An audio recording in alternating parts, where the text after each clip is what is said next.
ก็สบายดีบททุกคนเมียเบาเรื่องกาสีได้นึ่งข้าวขาบแรกปอนใส่หอดแล้วล้างให้สะอาดสุกแล้วก็เลยสวยเขาให้มันเย็นแล้วมาปั้นแล้วก็ใส่เต็บเข้าพี่น้องแล้วจึงนั่นไปหาหน่อไม้ต่อเพื่อสิได้กินขาบแรง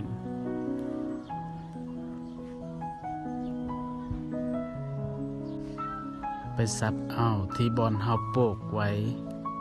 ติดกับขอกงัวพี่น้อง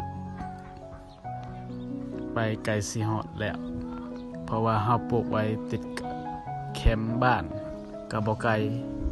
อยู่ในขอกงัวของเฮาเองแหละเลยทุกคน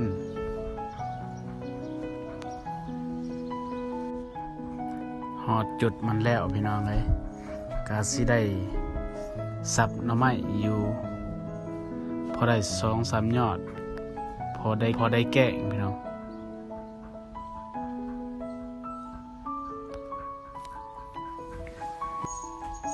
พอได้แกงขาบแรงพี่น้อง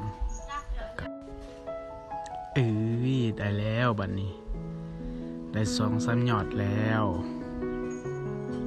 พอได้แกงกินตอนแรงเพื่อครอบครัวเด้อขุดแล้วก็ขุดอีกเนาะเพราะว่ามันออกไปตามนี่แหละหน่อไม้ที่เฮาปลูกไว้ต้นมัน 2-3 ปีแล้วยามใดก็ได้กินตลอดเพราะว่าหน่อไม้ที่เฮาปลูกไว้นี่บ่จักแรงบ่จักยามพ้นเนาะ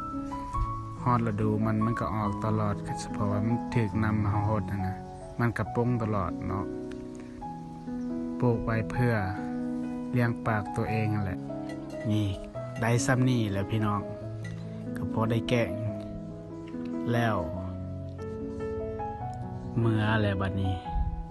หอดเทือนแล้วก็เลยมาลอกเปลือกมันแล้วปาดออกอยู่โตมันแข็งนะเลยล้างให้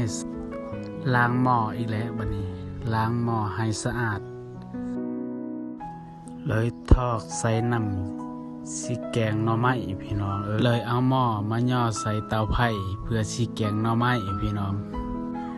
แล้วพาหน่อไม้ให้มันเป็นเส้นน้อย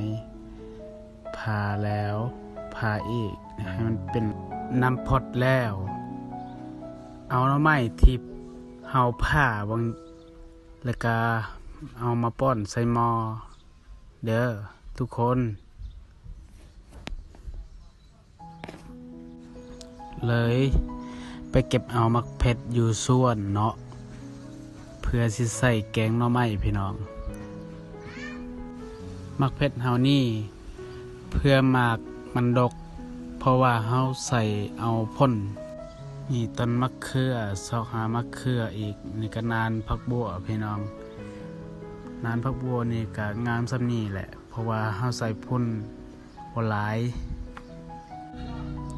เก็บได้แล้วมักเผ็ดเพราะว่าเฮาสิมื้อแหละวันนี้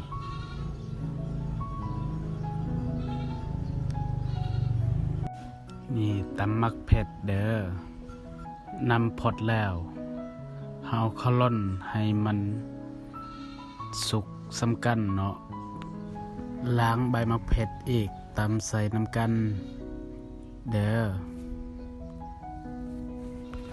นี่เข้าไปแล้วก็ตั้มเข้าไปอีกเพื่อสิใส่แกงออมหน่อไม้นี่ใส่มะเผ็ดแล้วก็ใส่เกลือบัดนี้ให้แล้วเอาผ้าปิดไว้ให้มันสุกนี่สุกเลย สุกแล้วตักให้ลูกพากินนำกันแล้วให้อิ่มขอขอบใจเด้อทุกคน